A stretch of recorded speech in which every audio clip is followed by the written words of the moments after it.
We live in a world where systems are failing, nations are drowning in debt, people are burnt out, mental health is in crisis, and even the richest countries can no longer guarantee stable jobs or affordable housing. Corporations rise and fall like waves, but the everyday person, they're barely surviving. This is the global reality in 2025. But there is one nation quietly defying the odds, thriving while the rest of the world crumbles under pressure, and that nation is Thailand. Thailand doesn't just attract tourists, it awakens souls. While much of the world races toward chaos, Thailand has found its rhythm.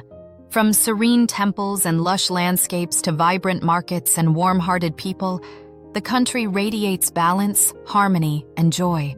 But beneath the surface of its natural beauty lies an even greater story.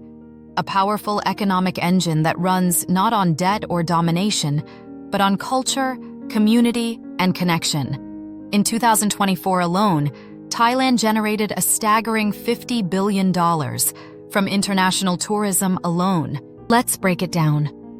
Thailand welcomed over 35 million international tourists in 2024, generating over $50 billion foreign tourism revenue, while domestic tourism added another $30 billion. That's over $80 billion US dollars. This isn't a temporary spike. It's a pattern of intelligent growth, careful planning, and cultural respect. A $80 billion tourism economy, eclipsing even some of the world's biggest companies. Let's put this in perspective.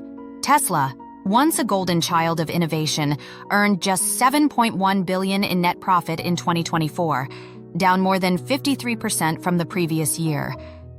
Meanwhile, Thailand, a developing nation not even listed in global economic headlines, quietly generated 10 times Tesla's profit through tourism alone. If Thailand were a publicly traded company, it would rank among the top 10 most profitable enterprises in America.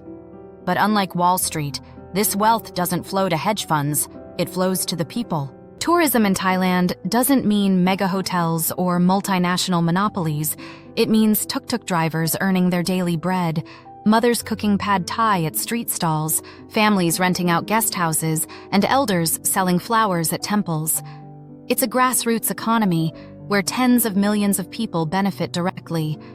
The Grand Palace alone brought in $120 million last year. Thailand's model isn't corporate, it's communal, and it works. Now compare that to the giants. Only 80 companies in the entire United States generated more than $50 billion in revenue. India? Just 2. China? Only 1 bank crossed that profit line.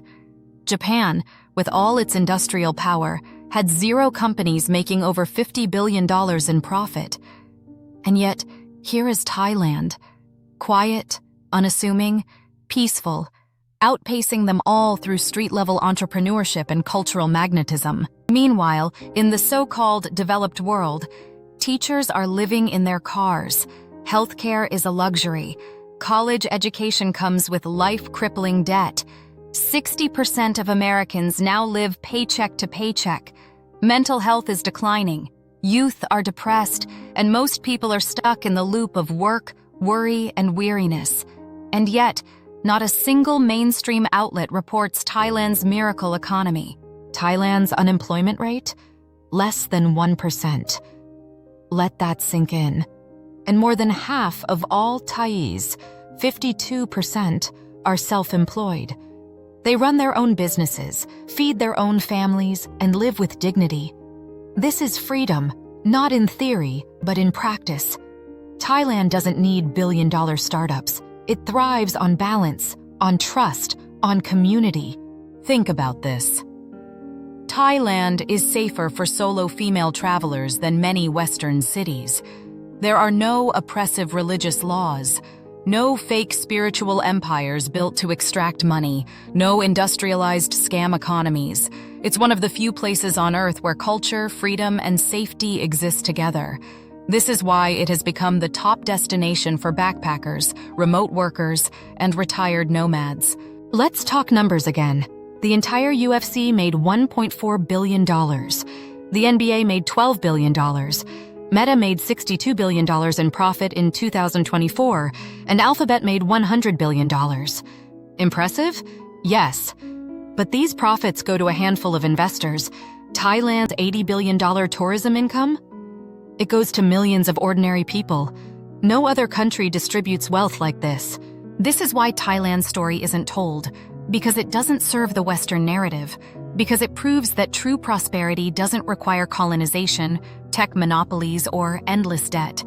It only requires balance between people, planet, and purpose.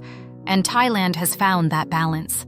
Southeast Asian countries and the entire global South should take notes. Thailand has built a scalable model. Floating markets, night bazaars, sacred temples, and street food hubs aren't just cultural, they're economic powerhouses. This model can create jobs for thousands without destroying identity, environment, or peace. Thailand doesn't need to scream. It doesn't chase headlines or hype. Instead, it invites you to slow down, breathe, and remember what life is supposed to feel like. While the rest of the world struggles to survive, Thailand simply thrives. Share this video if you believe the truth deserves light. Stay tuned for more revelations that mainstream media refuses to show. This is not the end of the world.